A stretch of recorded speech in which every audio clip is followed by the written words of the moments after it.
Hi hello ಎಲ್ಲರಿಗೂ ನಮಸ್ಕಾರ. ನನ್ನ ಯೂಟ್ಯೂಬ್ ಚಾನಲ್ಗೆ ಸ್ವಾಗತ. ಯಾರೆಲ್ಲ ಇನ್ನೂ ನನ್ನ ಚಾನಲ್ಗೆ ಸಬ್ಸ್ಕ್ರೈಬ್ ಮಾಡಿಲ್ಲವೋ ಬೇಗ ಬೇಗ ಸಬ್ಸ್ಕ್ರೈಬ್ ಮಾಡಿ. ಇದು ಮಿಸಸ್ ಅಗಸ್ತ್ಯ ಭಾರದ್ವಾಜ್ ಭಾಗ 13. ಅಹಾನ ತನ್ನ ಕೆಲಸ ಮುಗಿಸಿ ಎಂದಿನಂತೆ ಅಗಸ್ತ್ಯನಿಗಿಂತ ಮೊದಲೇ ಮನೆ ತಲುಪಿದಳು. ಸೋಫಾ ಮೇಲೆ ಕುಳಿತಿದ್ದ ರೇಖಾರಿಗೆ ಒಂದು ನಗು ಕೊಟ್ಟು ರೂಮಿಗೆ ಹೋಗಿ ಫ್ರೆಶ್ ಆಗಿ ಕೆಳಗೆ ಬಂದಳು. ಅವಳು ಕೆಳಗೆ ಬರುವುದರಲ್ಲಿ ರೇಖಾ ಅವಳಿಗಾಗಿ ಕಾಫಿ ತಂದು ಟೇಬಲ್ ಮೇಲೆ ಇಟ್ಟಿದ್ದರು. ಅಹಾನಾಳಿಗೆ ರೇಖಾರ ಪ್ರೀತಿಗೆ ಏನನ್ನಬೇಕೋ ತಿಳಿಯಲಿಲ್ಲ. ಅವರ ಪಕ್ಕ ಕುಳಿತು ನಿಮಗೊಂದು ವಿಷಯ ಗೊತ್ತಾ ಎಂದು ತನ್ನ ಲೋಟಕ್ಕೆ ಕಾಫಿ ಸುರಿದುಕೊಳ್ಳುತ್ತಾ ಕೇಳಿದಳು. ಏನು ಎಂದು ರೇಖಾ ಫುಲ್ ಎಕ್ಸೈಟ್ ಆದರು. ಮಗ ಮತ್ತು ಸೊಸೆ ನಡುವೆ ಎಲ್ಲ ಸರಿ ಹೋಗಿರಬಹುದೇನೋ ಎಂಬ ಪುಟ್ಟ ಕುತೂಹಲ ಅವರಿಗೆ. ಒಂದು ಕಪ್ಪನ್ನು ಅವರ ಕಡೆ ಚಾಚಿ ತಾನೊಂದು ಕಪ್ಪನ್ನು ತೆಗೆದುಕೊಂಡು ನೀವು ವರ್ಲ್ಡ್ಸ್ ಬೆಸ್ಟ್ ಅತ್ತೆ ಎಂದು ಒಂದು ಗುಟುಕು ಕಾಫಿ ಹೀರಿದಳು. ಅವಳ ಸಿಹಿ ಮತ್ತು ರೇಖರ ಮುಖದ ಮೇಲೆ ದೊಡ್ಡದಾದ ನಗು ಮೂಡಿಸಿತು. ಮತ್ತು ನೀನು ವರ್ಲ್ಡ್ಸ್ ಬೆಸ್ಟ್ ಸೊಸೆ ಎಂದು ಅವಳ ತಲೆ ಸವರಿದರು. ಅಹಾನ ಮುಗುಳ್ನಕ್ಕಳು. ಕಾಫಿ ಕುಡಿಯುತ್ತಲೇ ಅಹಾನ, ಕೆಲಸ ಹೇಗಿದೆ? ಅಗಸ್ತ್ಯ ಆಫೀಸ್ನಲ್ಲಿ ನಿನ್ನ ಜೊತೆ ಹೇಗೆ ಬಿಹೇವ್ ಮಾಡ್ತಾನೆ ಎಂದು ತಮ್ಮ ಮಗನ ಬಗ್ಗೆ ತಿಳಿದುಕೊಳ್ಳಲು ಕೇಳಿದರು. ಎಂದು ಗಂಟಲು ಸರಿ ಮಾಡಿಕೊಂಡ ಅಹಾನ ಕಾಫಿ ಕಪ್ಪನ್ನು ಟೇಬಲ್ ಮೇಲಿಟ್ಟು ಗೆಸ್ ವಾಟ್, ನಾವಿಬ್ಬರು ಈಗ ಫ್ರೆಂಡ್ಸ್ ಎಂದವಳು ಅದರ ಜೊತೆಗೆ ಇಂದು ಆಫೀಸಿನಲ್ಲಿ ನಡೆದದ್ದೆಲ್ಲವನ್ನು ವಿವರಿಸಿದಳು. ನಿಜವಾಗ್ಲೂ ಎಂದ ರೇಖರ ಖುಷಿಗೆ ಪಾರವೇ ಇರಲಿಲ್ಲ. ಖುಷಿಗೆ ಅವರ ಕಣ್ಣುಗಳು ತುಂಬಿ ಬಂದು ಬಿಟ್ಟವು. ಹೌದು ಎಂದು ಅವರ ಎಕ್ಸೈಟ್ಮೆಂಟ್ ನೋಡಿ ನಕ್ಕಳು ಅಹಾನ. ಈಗಲಾದರೂ ನನ್ನ ಮಗನಿಗೆ ಸ್ವಲ್ಪ ಬುದ್ಧಿ ಬರ್ತಿದ್ದೀಯಲ್ಲ, ಅಷ್ಟೇ ಸಾಕು ಎಂದವರು ಅವಳ ಕೈ ಹಿಡಿದು ಥ್ಯಾಂಕ್ ಯು ಪುಟ್ಟ, ಇದಕ್ಕೆಲ್ಲ ನೀನೇ ಕಾರಣ. ಹೇಗಾದರೂ ಮಾಡಿ ಅಗಸ್ತ್ಯ ಮೊದಲಿನ ರೀತಿ ಆಗಿ ನೀವಿಬ್ಬರು ಚೆನ್ನಾಗಿದ್ದರೆ ಅಷ್ಟೇ ಸಾಕು ನನಗೆ ಎಂದರು. ಅಹಾನ ಮುಖದ ಮೇಲಿನ ನಗು ನಿಧಾನವಾಗಿ ಮಾಯವಾಯಿತು. ತನ್ನತ್ತೆಯ ಕೋರಿಕೆಗೆ ಏನು ಉತ್ತರಿಸಬೇಕೆಂದು ತಿಳಿಯಲಿಲ್ಲ. ಅವಳು ಅವನನ್ನು ಕೇವಲ ಗೆಳೆಯನಾಗಿ ಒಪ್ಪಿಕೊಂಡಿದ್ದಳೋ ಹೊರತು ಗಂಡನಾಗಿ ಅವನನ್ನು ಒಪ್ಪಿಕೊಂಡಿದ್ದಳೋ ಇಲ್ಲವೋ ಅವಳಿಗೆ ಸರಿಯಾಗಿ ಗೊತ್ತಿಲ್ಲ. ರೇಖರ ಮುಖದ ಮೇಲಿನ ನಗು ನೋಡಿದವಳಿಗೆ ಅವರ ಮುಖದ ಮೇಲಿನ ಈ ನಗುವನ್ನು ಕಿತ್ತುಕೊಳ್ಳಲು ಮನಸ್ಸಾಗದೆ ಖಂಡಿತ ಅತ್ತೆ, ತನಗೆ ತಿಳಿದೋ ತಿಳಿಯದೆಯೋ ನುಡಿದಳು. ಹೀಗೆ ಇಬ್ಬರು ಮಾತನಾಡುತ್ತಾ ಕುಳಿತಿದ್ದರು. ಸ್ವಲ್ಪ ನಿಮಿಷದಲ್ಲಿ ರಾಜೇಶ್ ಕೂಡ ಅವರ ಜೊತೆ ಸೇರಿಕೊಂಡರು. ರಾಜೇಶ್ ಮತ್ತು ರೇಖಾ ಅಹಾನಳಿಗೆ ಅಗಸ್ತ್ಯ ಮತ್ತು ಪ್ರತಿಯ ಬಾಲ್ಯದ ಕೆಲವು ಘಟನೆಗಳನ್ನು ಹೇಳಿಕೊಂಡು ನಗುತ್ತಿದ್ದರು. ಅಗಸ್ತ್ಯ ರಾತ್ರಿ ಮನೆಗೆ ಬಂದಾಗ ಸಮಯ 9 ಗಂಟೆಯಾಗಿತ್ತು. ಎಂದಿಗಿಂತ ಇಂದು ಬಹಳ ಸುಸ್ತಾಗಿರುವವನಂತೆ ಕಾಣುತ್ತಿದ್ದ. ಹೊಸ ಪ್ರಾಜೆಕ್ಟಿನ ಪ್ಲಾನುಗಳು ಕಳ್ಳತನವಾಗಿರುವುದು ಇರುವ ತಲೆನೋವಿಗೆ ಮತ್ತೊಂದಷ್ಟು ತಲೆನೋವು ಸೇರಿಸಿದಂತಾಗಿತ್ತು ಅವನಿಗೆ. ರಾಜೇಶ್ ಅವನನ್ನು ಗಮನಿಸಿ, ಅಗಸ್ತ್ಯ ಏನಾಯಿತು, ತುಂಬ ಸುಸ್ತಾಗಿರುವವನ ರೀತಿ ಕಾಣ್ತಿದ್ದೀಯಲ್ಲ, ಆಫೀಸ್ನಲ್ಲಿ ಎಲ್ಲ ಸರಿ ಇದೆಯಾ ಎಂದರು. ನಥಿಂಗ್ ಡ್ಯಾಡ್, ಆ್ಯಸ್ ಯೂಶುವಲ್, ಕೆಲಸದ ಸ್ಟ್ರೆಸ್ ಅಷ್ಟೇ ಎಂದನು. ಹೋಗಿ ಫ್ರೆಶ್ ಆಗಿ ಬಾ, ಊಟ ಮಾಡಿ ಸ್ವಲ್ಪ ರೆಸ್ಟ್ ಮಾಡು. ಕೆಲಸ ಸ್ವಲ್ಪ ದಿನ ಕಾದರೂ ಏನು ಚಿಂತೆ ಇಲ್ಲ, ಆರೋಗ್ಯಕ್ಕಿಂತ ಆಫೀಸ್ ಕೆಲಸ ಏನು ಹೆಚ್ಚಲ್ಲ ಎಂದರು. ಅವನಿಗೂ ಅವರ ಮಾತು ಸರಿ ಅನ್ನಿಸಿತು. ಸುಮ್ಮನೆ ತಲೆ ಬಿಸಿ ಮಾಡಿಕೊಳ್ಳುವುದಕ್ಕಿಂತ ಸ್ವಲ್ಪ ಸಮಯ ಕುಳಿತು ಸರಿಯಾಗಿ ಯೋಚಿಸಿದರೆ ಇದಕ್ಕೆ ಏನಾದರೂ ಒಂದು ಪರಿಹಾರ ಸಿಗಬಹುದು ಎನಿಸಿದ್ದೆ ತಡ ಸೀದಾ ರೂಮಿನ ಮೆಟ್ಟಿಲು ಏರಿದ. ಅಹಾನ ರೂಮಿನಲ್ಲಿ ಕುಳಿತು ಟಿವಿ ನೋಡುತ್ತಿದ್ದಳು. ಅವನನ್ನು ನೋಡಿದ್ದೆ ಒಂದು ಚೆಂದದ ಮುಗುಳ್ನಗೆ ಕೊಟ್ಟು ಹಾಯ್ ಅಗಸ್ತ್ಯ ಎಂದಳು. ಅವಳ ಮುಗುಳ್ನಗೆ ನೋಡಿ ಅವನ ಅರ್ಧ ತಲೆನೋವು ಕಡಿಮೆ ಆದಂತಾಯಿತು. ಹಾಯ್ ಅಹಾನ ಎಂದವನು ತನ್ನ ಲ್ಯಾಪ್ಟಾಪ್ ಬ್ಯಾಗನ್ನು ಹಾಸಿಗೆ ಮೇಲಿಟ್ಟನು. ಅವನ ಸುಸ್ತಿನ ಮುಖ ನೋಡಲಾಗದೆ, ತುಂಬ ಸುಸ್ತಾಗಿರೋ ಹಾಗೆ ಕಾಣ್ತಿದ್ದೀರಾ, ಕುಡಿಯೋದಕ್ಕೆ ನೀರೇನಾದರೂ ತರಲಾ ಎಂದು ಕೇಳಿದಳು. ತನ್ನ ಟೈ ಮತ್ತು ಕೋಟನ್ನು ಬಿಚ್ಚಿ ಸೋಫಾ ಮೇಲಿಟ್ಟವನು ಸ್ವಲ್ಪ ನೀರು ತರೋಕ್ಕಾಗುತ್ತಾ ಎಂದನು.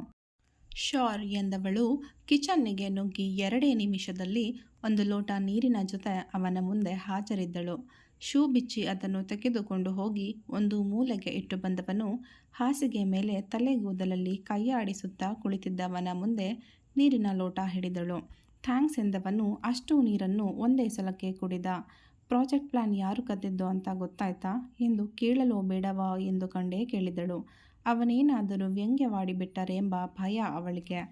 ಆದರೆ ಅವಳು ಅಂದುಕೊಂಡಂತೆ ಅವನೇನು ವ್ಯಂಗ್ಯವಾಡದೆ ಇನ್ನೂ ತಿಳಿದಿಲ್ಲ, ಆದರೆ ತಿಳಿಯುವುದು ಬಹಳ ದೂರವೇನಿಲ್ಲ ಎಂದ. I am sure you will find them ಎಂದಳು. ಮುಂದೆ ಏನು ಹೇಳಬೇಕು ತಿಳಿಯಲಿಲ್ಲ. Ahana, if you don't mind, ಕ್ಲಾಸೆಟ್ಟಿಂದ ನನ್ನ ಬಟ್ಟೆ ಎತ್ತಿಡೋಕ್ಕಾಗುತ್ತಾ? ನಾನು ಸ್ನಾನ ಮಾಡೋದಕ್ಕೆ ಹೋಗಬೇಕು. ಇವತ್ತು ನನಗೆ ಅದನ್ನೆಲ್ಲ ಮಾಡೋದಕ್ಕೆ ಮೂಡಿಲ್ಲ. ಅವಳು ಏನೆಂದುಕೊಳ್ಳುತ್ತಾಳೋ ಎಂದುಕೊಳ್ಳುತ್ತಲೇ ಕೇಳಿದ. ನೋ ಪ್ರಾಬ್ಲಮ್, ನಾನು ತೆಗೆದಿಡ್ತೀನಿ. ನೀವು ಹೋಗಿ ಫ್ರೆಶ್ ಆಗಿ ಬನ್ನಿ. ದೆನ್ ವಿಲ್ ಹ್ಯಾವ್ ಡಿನ್ನರ್ ಎಂದಳು.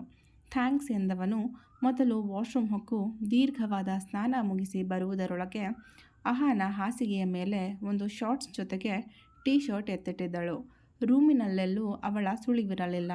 ಕೆಳಗೆ ಹೋಗಿರಬಹುದು ಎಂದುಕೊಂಡವನು ಬಟ್ಟೆ ತೊಟ್ಟು ಡೈನಿಂಗ್ ಹಾಲ್ಗೆ ಹೋದನು. ಎಲ್ಲರೂ ಅವನಿಗಾಗಿ ಕಾಯುತ್ತಿದ್ದರು. ಬಂದವನೇ ಅಹಾನ ಪಕ್ಕ ಕುಳಿತು ಎಲ್ಲರಿಗೂ ಒಂದು ನಗು ಕೊಟ್ಟ. ಎಲ್ಲರೂ ಎಂದಿನಂತೆ ಸಣ್ಣ ಪುಟ್ಟ ಮಾತನಾಡುತ್ತಾ ಊಟ ಮಾಡುತ್ತಿದ್ದರು. ಬಂದಾಗಿನಿಂದಲೂ ಪ್ರಗತಿ ಸೈಲೆಂಟ್ ಆಗಿರುವುದನ್ನು ಗಮನಿಸಿದವನು, ಹೇ ಕೋತಿ, ಏನಾಯ್ತೆ? ಯಾಕಿಷ್ಟೊಂದು ಸೈಲೆಂಟಾಗಿ ಕೂತಿದ್ದೀಯಾ ಎಂದು ಅವಳ ಕೆನ್ನೆ ಹಿಂಡಿದನು. ಆ ಎಂದು ಕಿರುಚಿ ಅವನ ಕೈಗೆ ಪಟ್ಟನೆ ಹೊಡೆದವಳು, ಈ ಮನೆಯಲ್ಲಿ ನಾನು ಮಾತಾಡಿದ್ರೂ ಕಷ್ಟ, ಮಾತಾಡದೆ ಇದ್ರೂ ಕಷ್ಟ. ಮಾತಾಡಿದ್ರೆ ಎಷ್ಟು ಮಾತಾಡ್ತೀಯ, ಸುಮ್ಮನಿರು ಅಂತ ಬೈಯೋದು, ಸುಮ್ಮನೆ ಇದ್ದರೆ ಯಾಕೆ ಮಾತಾಡ್ತಿಲ್ಲ ಅಂತ ಕೇಳೋದು. ಈ ಮನೆಯಲ್ಲಿ ನಾನಂದರೆ ಯಾರಿಗೂ ಇಷ್ಟನೇ ಇಲ್ಲ ಎಂದು ಎಲ್ಲರ ಮೇಲೆ ಸುಳ್ಳೇ ಸುಳ್ಳು ಆರೋಪ ಮಾಡಿದಳು. ಅವಳ ಮಾತು ಕೇಳಲಾಗದೆ, ಅಮ್ಮ ತಾಯಿ ತಪ್ಪಾಯಿತು, ನನ್ನ ಬಿಟ್ಟು ಬಿಡು ಎಂದು ಪ್ರಗತಿಗೆ ಕೈ ಎತ್ತಿ ಮುಗಿದು ಬಿಟ್ಟನು. ನಿನ್ನನ್ನು ಕ್ಷಮಿಸಿದ್ದೇನೆ ಭಕ್ತ ಎಂದು ತನ್ನ ಬಲಕೈ ಎತ್ತಿ ಅವನಿಗೆ ಆಶೀರ್ವಾದ ಮಾಡುವ ರೀತಿ ನಾಟಕವಾಡಿದವಳು ಅವನು ಕೈ ಇಳಿಸಿದ ನಂತರ, ಅಷ್ಟಕ್ಕೂ ಅಮ್ಮ ಮತ್ತು ತಾಯಿ ಎರಡು ಒಂದೇ ಪದ ಎಂದು ಮೂತಿ ತಿರುವಿದಳು. ಮನೆಯವರೆಲ್ಲರೂ ನಗುತ್ತಾ ಶೋ ಎಂಜಾಯ್ ಮಾಡುತ್ತಿದ್ದರು. ಥ್ಯಾಂಕ್ಸ್ ಫಾರ್ ದಿ ಇನ್ಫಾರ್ಮೇಷನ್, ನನಗೆ ಗೊತ್ತಿರಲಿಲ್ಲ ಎಂದು ವ್ಯಂಗ್ಯವಾಡಿದ ಅಗಸ್ತ್ಯ. ಹೀಗೆಯೇ ಅವರ ಕಿತ್ತಾಟದಲ್ಲಿ ಊಟ ಮುಗಿದಿತ್ತು. ಅಗಸ್ತ್ಯ ರೂಮಿಗೆ ಬಂದು ತನ್ನ ಕೈಯಲ್ಲಿ ಮೊಗ ಹುದುಗಿಸಿ ಕುಳಿತಿದ್ದನು. ಹೊಸ ಪ್ರಾಜೆಕ್ಟಿನ ತಲೆಬಿಸಿಯಿಂದಾಗಿ ಬೆಳಗ್ಗೆ ಶುರುವಾದ ತಲೆನೋವು ಇನ್ನೂ ಅವನನ್ನು ಬಿಟ್ಟು ತೊಲಗಿರಲಿಲ್ಲ. ಅಹಾನ ಎಂದಿನಂತೆ ಹಾಲು ಹಿಡಿದು ರೂಮಿಗೆ ಬಂದವಳು ಅಗಸ್ತ್ಯ ತಲೆ ಹಿಡಿದು ಕುಳಿತಿದ್ದು ನೋಡಿ ಅವನಿಗೆ ಇನ್ನೂ ತಲೆನೋವು ಹೋಗಿಲ್ಲ ಎನ್ನುವುದು ಕನ್ಫರ್ಮ್ ಆಯಿತು. ಅವನ ಮುಂದೆ ಬಂದು ನಿಂತವಳು ಅಗಸ್ತ್ಯ ಎಂದು ಕರೆದಳು. ತಲೆ ಎತ್ತಿ ನೋಡಿದವನ ಎದುರು ಅವನ ಹೆಂಡತಿ ಹಾಲು ಹಿಡಿದು ನಿಂತಿದ್ದಳು. ಅದನ್ನು ತೆಗೆದುಕೊಂಡವಳು ಥ್ಯಾಂಕ್ಸ್ ಎಂದಿದ್ದ. ಬೆಳಗ್ಗೆಯಿಂದ ಇದಕ್ಕೆ 3ನೇ ಬಾರಿ, ಅಲ್ಲಲ್ಲ 4ನೇ ಬಾರಿ ಥ್ಯಾಂಕ್ಸ್ ಹೇಳ್ತಿರೋದು ಎಂದುಕೊಂಡಳು. ಬಾಯಿ ಬಿಟ್ಟು ಹೇಳುವಷ್ಟು ಧೈರ್ಯವಂತೆ ಅಲ್ಲ. ತಲೆನೋವಿನ ಮಾತ್ರೆಗಳನ್ನು ಅವನ ಮುಂದೆ ಹಿಡಿದಳು. ಏನೆಂಬಂತೆ ಅವಳನ್ನೇ ನೋಡಿದವನಿಗೆ ತಲೆನೋವಿನ ಮಾತ್ರೆ, ಹಾಲು ಕುಡಿದು ಟ್ಯಾಬ್ಲೆಟ್ ತಗೊಂಡು ಮಲಗಿ, ಯು ವಿಲ್ ಫೀಲ್ ಗುಡ್ ಎಂದಳು. ಮತ್ತೊಮ್ಮೆ ಥ್ಯಾಂಕ್ಸ್ ಎಂದ. 5 ಎಂದುಕೊಂಡವಳು ಡ್ರೆಸ್ ಚೇಂಜ್ ಮಾಡಲು ಹೊರಟು ಹೋದಳು. ಹೊರಬರುವಷ್ಟರಲ್ಲಿ ಅಗಸ್ತ್ಯ ಹಾಲು ಕುಡಿದು ಮಾತ್ರೆ ತೆಗೆದುಕೊಂಡಿದ್ದ. ಕನ್ನಡಿ ಮುಂದೆ ಕುಳಿತವಳು ಎಂದಿನಂತೆ ಕೈಕಾಲುಗಳಿಗೆ ಕ್ರೀಮ್ ಬಳಿದುಕೊಳ್ಳುತ್ತಿದ್ದಳು. ಆಗಾಗ ಕನ್ನಡಿಯಲ್ಲಿ ಅವನನ್ನು ಕದ್ದು ಕದ್ದು ನೋಡುತ್ತಿದ್ದಳು. ಅವನೂ ಸಹ ಆಗಾಗ ಅವಳ ಕಡೆ ದೃಷ್ಟಿ ಬೀರುತ್ತಿದ್ದ. ಕೈಕಾಲುಗಳಿಗೆಲ್ಲ ಕ್ರೀಮ್ ಬಳಿದುಕೊಂಡು ಮುಗಿದರೂ ಸಹ ಏನೋ ಹೇಳಬೇಕೆಂಬಂತೆ, ಆದರೆ ಕೇಳಲಾಗದವನಂತೆ ತನ್ನನ್ನೇ ನೋಡುತ್ತಾ ಕುಳಿತಿದ್ದವನನ್ನು ನೋಡಿ ಏನಾದರೂ ಹೇಳಬೇಕಿತ್ತಾ ಎಂದು ಕುಳಿತಲ್ಲಿಂದಲೇ ಎದ್ದಳು. ಅದು ಇಫ್ ಯು ಡೋಂಟ್ ಮೈಂಡ್, ನನ್ನ ಹೆಡ್ ಮಸಾಜ್ ಮಾಡೋದಕ್ಕಾಗುತ್ತಾ? ಟ್ಯಾಬ್ಲೆಟ್ ತಗೊಂಡ್ರೂ ಸಹ ತಲೆನೋವು ಕಡಿಮೆ ಆದಂತೆ ಅನಿಸುತ್ತಿಲ್ಲ ಎಂದನು ಸಂಕೋಚದಿಂದ. ಮಾತ್ರೆ ತಗೊಂಡ ತಕ್ಷಣ ತಲೆನೋವು ಹೇಗೆ ಹೋಗುತ್ತೆ? ಸ್ವಲ್ಪ ಸಮಯ ಆದರೂ ಕೊಡಬಾರ್ದಾ? ಈ ಅರ್ಜೆಂಟ್ ಆರೋಗ್ಯಂಟ್ ಅಗಸ್ತ್ಯನಿಗೆ ಕಾಯುವಷ್ಟು ತಾಳ್ಮೆ ಎಲ್ಲಿಂದ ಬರಬೇಕು? ಸರಿ ಎಂದು ತಲೆನೋವಿನ ಬಾಂಬನ್ನು ಹುಡುಕಿ ತಂದಳು. ಅವಳಿಗೆ ಎಲ್ಲಿ ಕೂರಬೇಕೆಂದು ತಿಳಿಯದೆ ಅವನನ್ನೇ ದಿಟ್ಟಿಸಿದಳು. ಅವಳ ನೋಟ ಅರಿವಾದವನಂತೆ ಬೆಡ್ ಮೇಲೆ ಕೂರು ಎಂದನು. ಇದು ನಿಜವಾಗಲೂ ಅಗಸ್ತ್ಯನ? ಅಂದು ನನ್ನ ವಸ್ತುಗಳನ್ನು ಮುಟ್ಟಬೇಡ, ನನ್ನ ಹಾಸಿಗೆ ಮೇಲೆ ಕೂರಬೇಡ ಎಂದು 10 ಷರತ್ತುಗಳನ್ನು ಹಾಕಿದವರು ಇಂದು ಅವರಾಗಿಯೇ ಅವರ ಷರತ್ತುಗಳನ್ನು ಮುರಿಯುತ್ತಿದ್ದಾರಾ ಎಂದುಕೊಂಡೆ ನಿಧಾನವಾಗಿ ಹಾಸಿಗೆಯ ಬಳಿ ಬಂದು ಅದರ ಮೇಲೆ ಹತ್ತಿ ಅವನ ಬೆನ್ನಿನ ಹಿಂದೆ ಕೂತಳು. ಆನೆ ಮರಿ ಹಿಂದೆ ಇಲಿ ಮರಿ ಕುಳಿತಂತಾಗಿತ್ತು. ಅವಳ ಮಂಡಿಯ ಮೇಲೆ ಹತ್ತಿ ಕುಳಿತರೂ ಸಹ ಯಾಕೋ ಸರಿ ಬರಲಿಲ್ಲ. ಅಗಸ್ತ್ಯ, ಕೆಳಗೆ ಕೂರೋಕ್ಕಾಗತ್ತಾ? ಹೀಗೆ ಮಸಾಜ್ ಮಾಡೋಕ್ಕೆ ನನಗೆ ಕಂಫರ್ಟಬಲ್ ಆಗ್ತಿಲ್ಲ ಎಂದಳು ನಿಧಾನವಾಗಿ. ತನ್ನ ಎತ್ತರ ನೆನೆಸಿಕೊಂಡವನು ಅವಳ ಹೈಟ್ ನೆನೆದು ನಕ್ಕನು. ಕುಳ್ಳಿ ಎಂದು ಗೊಣಗಿಕೊಂಡವನು ಹಾಸಿಗೆಯಿಂದ ಕೆಳಗೆ ಕುಳಿತನು. ಆದರದು ಅಹಾನ ಕಿವಿಗೆ ಬಿದ್ದು ಬಿಟ್ಟಿತ್ತು. ನಾನೇನು ಕುಳ್ಳಿ ಅಲ್ಲ, ನೀವೇ ತುಂಬ ಹೈಟ್ ಇರೋದು ಎಂದಳು ಮೂತಿ ಉಬ್ಬಿಸಿ. ಅವನೇನೂ ಹೇಳಲಿಲ್ಲ. ಕಣ್ಣು ಮುಚ್ಚಿ ಅವಳ ಕೈಗಳ ಸ್ಪರ್ಶವನ್ನು ಅನುಭವಿಸಿದ. ಅವಳ ಕೈಗಳ ಜಾದುವಿಗೆ 10 ನಿಮಿಷದಲ್ಲಿ ನಿದ್ದೆಯೂ ಹೋದ. ನಂತರ ಅಹಾನ ಅವನನ್ನು ಎಬ್ಬಿಸಿ ಹಾಸಿಗೆಯ ಮೇಲೆ ಮಲಗುವಂತೆ ತಿಳಿಸಿದಳು. ಅವನು ತೂರಾಡುತ್ತಲೇ ಕಷ್ಟಪಟ್ಟು ಎದ್ದು ಹಾಸಿಗೆ ಮೇಲೆ ಧೊಪ್ಪನೆ ಬಿದ್ದ. ಅವನ ಕಾಲುಗಳನ್ನು ಎತ್ತಿ ಹಾಸಿಗೆಯ ಮೇಲಿಟ್ಟವಳು ಅವನ ತಲೆಯ ಕೆಳಗೆ ದಿಂಬನ್ನು ಸರಿಯಾಗಿ ಇಟ್ಟು ಬೆಡ್ಶೀಟ್ ಹೊದೆಸಿ ಅವನ ಹಣೆಯ ಮೇಲೆ ಕೈಯಾಡಿಸಿ ಗುಡ್ ನೈಟ್ ಅಗಸ್ತ್ಯ ಎಂದಳು. ಗುಡ್ ನೈಟ್ ಅಹಾನ ಎಂದು ಕನಸಿನಲ್ಲಿರುವವನಂತೆ ನಿದ್ದೆಗಣ್ಣಿನಲ್ಲಿಯೇ ಹೇಳಿದ. ಅವನ ಮುಖದ ತುಂಬ ಕಿರುನಗೆ ತುಂಬಿಕೊಂಡಿತ್ತು. ನಕ್ಕವಳು ಸೋಫಾ ಮೇಲೆ ಬಂದು ಮಲಗಿಕೊಂಡಳು.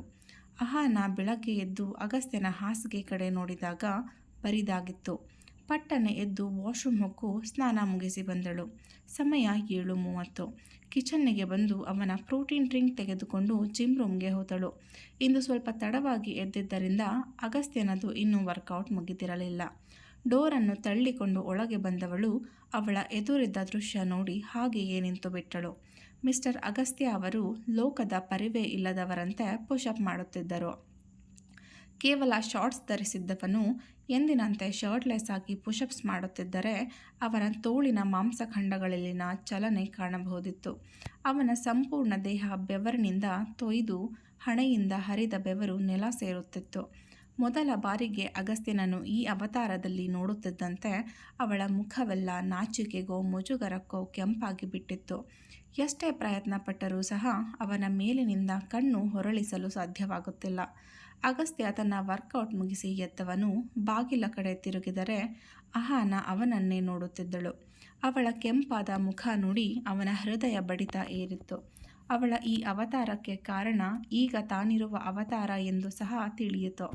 ತಲೆಯಲ್ಲಿ ಒಂದು ತುಂಟ ಆಲೋಚನೆ ಹೊಳೆದಂತೆ ಮುಗುಳ್ನಕ್ಕು ನಿಧಾನವಾಗಿ ಅವಳ ಬಳಿ ಬರತೊಡಗಿದ.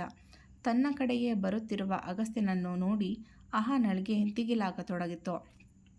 ತಾನು ಇಷ್ಟು ಹೊತ್ತು ಕಣ್ಣು ಮಿಟುಕಿಸದೆ ಅವರನ್ನು ನೋಡುತ್ತಿದ್ದನ್ನು ಅಗಸ್ತ್ಯ ಏನಾದರೂ ಗಮನಿಸಿಬಿಟ್ಟರಾ? ಓ ಗಾಡ್, ಹಾಗಾಗದೇ ಇರಲಿ ಪ್ಲೀಸ್. ಅಗಸ್ತ್ಯ ನನ್ನ ಬಗ್ಗೆ ಏನು ಅಂದ್ಕೊಳ್ಳಲ್ಲ. ದಿಸ್ ಈಸ್ ಸೋ ಎಂಬ್ಯಾರಸಿಂಗ್ ಎಂದು ಒಳಗೊಳಗೆ ಹಲುಬಿಕೊಂಡಳು ಅಹಾನ. ಅಗಸ್ತ್ಯ ಅವಳ ಮುಂದೆ ಮುಂದೆ ಬರುತ್ತಿದ್ದಂತೆ ಅಹಾನ ಹಿಂದೆ ಹಿಂದೆ ಹೆಜ್ಜೆ ಇಡತೊಡಗಿದಳು. ಬಾಗಿಲು ಅಡ್ಡ ಬರುವವರೆಗೂ ಇದು ಮುಂದುವರೆಯಿತು.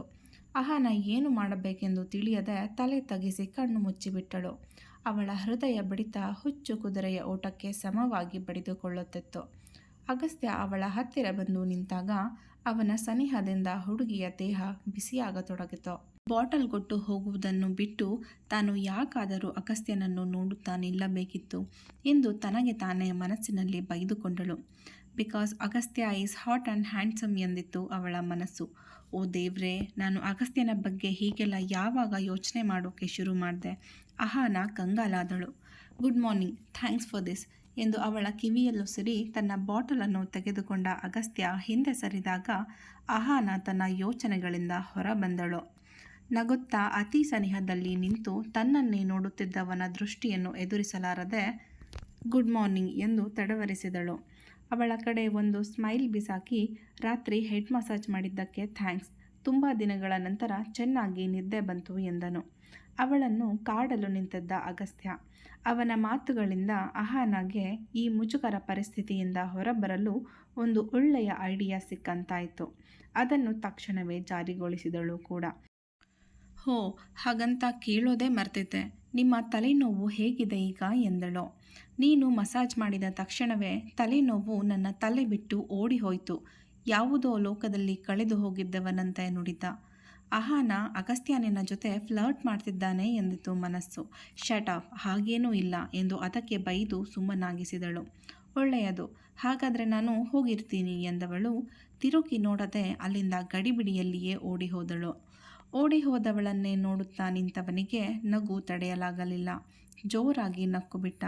ಇನ್ನು ಮುಂದೆ ಆಗಾಗ ಅಹಾನಳನ್ನು ಸ್ವಲ್ಪ ಗೋಳಾಡಿಸಬೇಕು ಎಂದು ನಿರ್ಧರಿಸಿದ. ಅಹಾನ ತನ್ನ ಕ್ಯಾಬಿನಿನಲ್ಲಿ ಕುಳಿತು ಮೇಲ್ಗಳನ್ನು ಚೆಕ್ ಮಾಡುತ್ತಿದ್ದಳು. ಸಮಯ ಆಗಲೇ 11ರ ಸಮೀಪವಿತ್ತು. ಇದು ಅಗಸ್ತ್ಯನಿಗೆ ಕಾಫಿ ಕೊಡುವ ಸಮಯ. ತನ್ನ ವಾಚಿನಲ್ಲಿ ಟೈಮ್ ನೋಡಿಕೊಂಡವಳು ಎದ್ದು ತನ್ನ ಕ್ಯಾಬಿನ್ನಿಂದ ಹೊರಬಂದು ಅಗಸ್ತ್ಯನಿಗೆ ಕಾಫಿ ತಯಾರಿಸಲು ಕಾಫಿ ಮಷೀನಿನ ಬಳಿ ಹೋದಳು.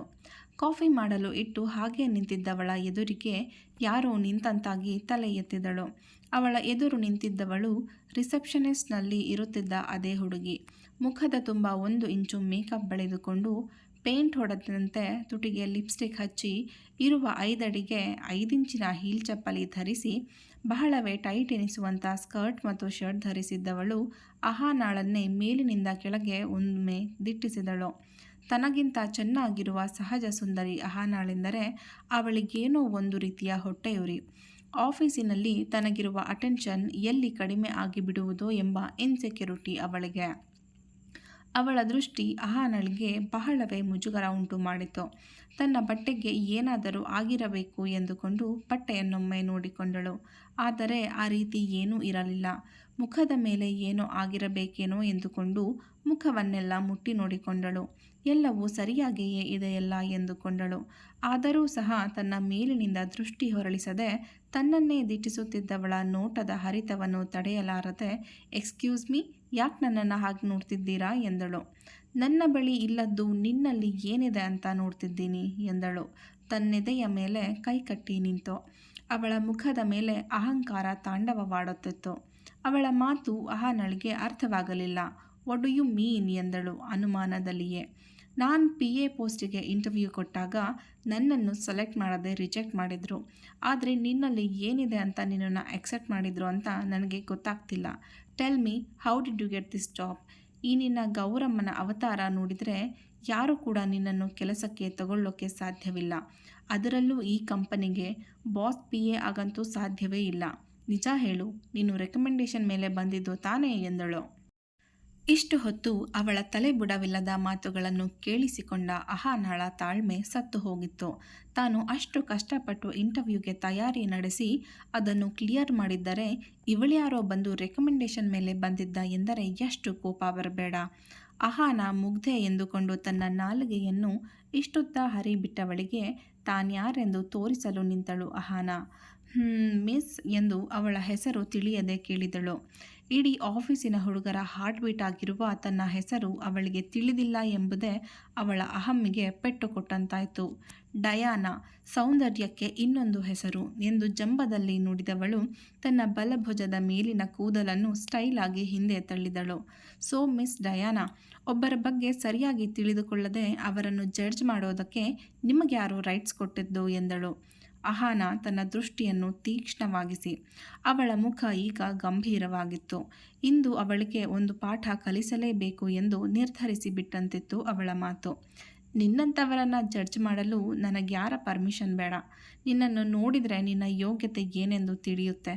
ನಿನ್ನಂಥವರಿಗೆ ಈ ಕಂಪನಿಯೊಳಗೆ ಕಾಲಿಡುವ ಯೋಗ್ಯತೆ ಕೂಡ ಇಲ್ಲ. ಅಂಥದ್ದರಲ್ಲಿ ನೀನು ಬಾಸ್ಗೆ PA ಹೇಗೆ ಆದೆ ಎನ್ನುವುದೇ ನನ್ನ ಪ್ರಶ್ನೆ ಎಂದಳು ವ್ಯಂಗ್ಯವಾಗಿ. ಅಹಾನ ಕೈಗಳು ಕೋಪದಲ್ಲಿ ಮುಷ್ಟಿ ಕಟ್ಟಿದವು. ಕೋಪಕ್ಕೆ ಮುಖ ಕೆಂಪಾಗಿ ಬಿಟ್ಟಿತ್ತು.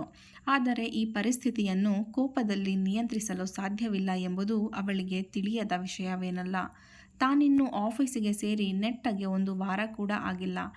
ಇಷ್ಟು ಬೇಗ ತಾನೊಬ್ಬರ ಕೆಟ್ಟ ದೃಷ್ಟಿಗೆ ತುತ್ತಾಗುವುದನ್ನು ಅಹಾನ ನಿರೀಕ್ಷಿಸಿರಲಿಲ್ಲ. ಏನೂ ಹೇಳದೆ ಸುಮ್ಮನೆ ಹೋದರೆ ಅವಳ ಅಹಂಕಾರ ಇನ್ನಷ್ಟು ಹೆಚ್ಚುತ್ತದೆ ಎಂದು ಯೋಚಿಸಿದವಳು, ಡಯಾನಾ, ನಿಮಗೆ ನನ್ನ ಯೋಗ್ಯತೆ ಬಗ್ಗೆ ಅಷ್ಟೊಂದು ಅನುಮಾನ ಇದ್ದರೆ ನನ್ನನ್ನು ಕೆಲಸಕ್ಕೆ ತೆಗೆದುಕೊಂಡವರ ಬಳಿಯೇ ಯಾಕೆ ಬಂದು ಕೇಳಬಾರ್ದು? ಹೇಗಿದ್ರೂ ನಾನು ಕೂಡ ಅಲ್ಲಿಯೇ ಹೋಗುತ್ತಿದ್ದೇನೆ ಎಂದಳು ಅಹಾನ. ಅಗಸ್ತ್ಯನ ಹೆಸರು ತಲೆಯಲ್ಲಿ ಸುಳಿದಿದ್ದೆ ಡಯಾನಾ ಹೆದರಿಕೆಯಲ್ಲಿ ಹಾಗೇ ನಿಂತು ಬಿಟ್ಟಳು. ಅಗಸ್ತ್ಯನ ಬಗ್ಗೆ ಅವಳೇನು ತಿಳಿಯದವಳಲ್ಲ. ಕೋಪ ಬಂದರೆ ಅವನು ಮನುಷ್ಯನೇ ಅಲ್ಲ. ಅದನ್ನು ಖುದ್ದಾಗಿ ಸ್ವತಃ ಇವಳು ಕೂಡ ಒಮ್ಮೆ ಅನುಭವಿಸಿದ್ದಳು. ಇವಳೇನೋ ಅಹಾನಾಳನ್ನು ಸ್ವಲ್ಪ ಹೆದರಿಸೋಣ ಎಂದುಕೊಂಡರೆ ಅಹಾನ ದೊಡ್ಡ ಬಾಂಬನ್ನೇ ಸಿಡಿಸಿಬಿಟ್ಟಿದ್ದಳು. ಅಹಾನ ಕಾಫಿಯನ್ನು ಮಗ್ಗಿಗೆ ಸುರಿದು ಅವಳ ಕಡೆ ತಿರುಗಿ ಬನ್ನಿ ಹೋಗೋಣ ಎಂದು ಕರೆದಳು. ಶಾಕಿನಲ್ಲಿ ನಿಂತಿದ್ದವಳು ಎಚ್ಚೆತ್ತು, ಇಷ್ಟ ಚಿಕ್ಕ ವಿಷಯಕ್ಕೆಲ್ಲ ಬಾಸ್ನ ಡಿಸ್ಟರ್ಬ್ ಮಾಡೋಕ್ಕೆ ನನಗೆ ಇಷ್ಟ ಇಲ್ಲ. ನಿಂತರ ಅವರೇನು ಕೆಲಸ ಇಲ್ಲದೆ ಖಾಲಿ ಕುಳಿತಿಲ್ಲ. ಮಾಡೋದಕ್ಕೆ ಬೇಕಾದಷ್ಟು ಕೆಲಸಗಳಿರುತ್ತೆ ಅವರಿಗೆ. ಅಷ್ಟಕ್ಕೂ ದಿನಪೂರ್ತಿ ಬಾಸ್ ನಿನ್ನ ಈ ಮುಖವನ್ನು ಹೇಗೆ ಸಹಿಸಿಕೊಂಡು ಇರ್ತಾರೋ ಏನೋ ಎಂದಳು ಮುಖ ತಿರುಗಿಸಿ. ಅಹಾನಾಳಿಗೆ ಅವಳ ಹಠಮಾರಿ ಸ್ವಭಾವ ಕೋಪದ ಬದಲು ನಗು ತರಿಸುತ್ತಿತ್ತು. ಕುಣಿಯಲಾರದವಳು ನೆಲ ಡೊಂಕು ಎಂದಳಂತೆ ಎಂಬ ಗಾದೆಯನ್ನು ಇವಳನ್ನೇ ನೋಡಿ ಮಾಡಿರಬೇಕು ಎಂದುಕೊಂಡು, ಅದನ್ನು ಕೂಡ ಯಾಕೆ ನೀವು ಬಾಸ್ ಹತ್ತಿರವೇ ಬಂದು ಕೇಳಬಾರ್ದು ಎಂದಳು ಕಷ್ಟಪಟ್ಟು ನಗು ತಡೆದುಕೊಂಡು. ಅವಳಿಗೀಗ ಈ ಆಟದಲ್ಲಿ ಮಜಾ ಬರಲು ಶುರುವಾಗಿತ್ತು. ಡಯಾನ ಅಹಾನಳನ್ನು ನುಂಗುವಂತೆ ಗುರಾಯಿಸಿ ನೋಡಿ ಮುಖವನ್ನು ಒಂಥರ ಮಾಡಿ ತಿರುಗಿದವಳೆ ತನ್ನ ಹೀಲ್ ಚಪ್ಪಲಿಯನ್ನು ಕಟಕಟ ಎಂದು ಸದ್ದು ಮಾಡುತ್ತಾ ಹೊರಟು ಹೋದಳು. ಅವಳು ಹೋಗುತ್ತಲೇ ಅಹಾನ ಜೋರಾಗಿ ನಕ್ಕು ಬಿಟ್ಟಳು. ತನ್ನ ವಾಚಿನಲ್ಲಿ ಸಮಯ ನೋಡಿಕೊಂಡು, ಗಾಡ್, ಲೇಟ್ ಆಗಿಬಿಡ್ತು, ಅಗಸ್ತ್ಯನನ್ನು ಕೊಂದು ಬಿಡ್ತಾರಷ್ಟೆ ಎಂದು ಮಗ್ ಹಿಡಿದುಕೊಂಡು ಕಾಫಿ ಚೆಲ್ಲದಂತೆ ಅವಸರವಾಗಿ ಅಗಸ್ತ್ಯನ ಕ್ಯಾಬಿನ್ ಕಡೆ ಹೋಗಲು ತಿರುಗುತ್ತಿದ್ದವಳ ಮುಂದೆ ಬಾಗಿಲಿಗೆ ಒರಗಿ ಅವಳನ್ನೇ ದಿಟ್ಟಿಸುತ್ತಿದ್ದ ಅಗಸ್ತ್ಯ ಕಂಡ. ಅಹಾನ ಭಯದಲ್ಲಿ ಒಮ್ಮೆ ಉಗುಳು ನುಂಗಿದಳು. ನಾನು ಡಯಾನಾ ಜೊತೆ ಮಾತನಾಡಿದ್ದನ್ನು ಅಗಸ್ತ್ಯ ಏನಾದರೂ ಕೇಳಿಸಿಕೊಂಡು ಬಿಟ್ಟರಾ ಎಂಬ ಕಲ್ಪನೆಯೇ ಅವಳಿಗೆ ಸಹಿಸಲಾಗಲಿಲ್ಲ. ಭಾಗ 14 ಮುಂದುವರಿಯುತ್ತದೆ. ಇಂದಿನ ವಿಡಿಯೋ ನಿಮಗೆಲ್ಲರಿಗೂ ಇಷ್ಟವಾಗಿದ್ದಲ್ಲಿ ತಪ್ಪದೆ ವಿಡಿಯೋವನ್ನು ಲೈಕ್ ಮಾಡಿ, ಶೇರ್ ಮಾಡಿ ಹಾಗೂ ಕಾಮೆಂಟ್ ಮೂಲಕ ನಿಮ್ಮ ಅಭಿಪ್ರಾಯ ತಿಳಿಸುವುದನ್ನು ಮರೆಯಬೇಡಿ.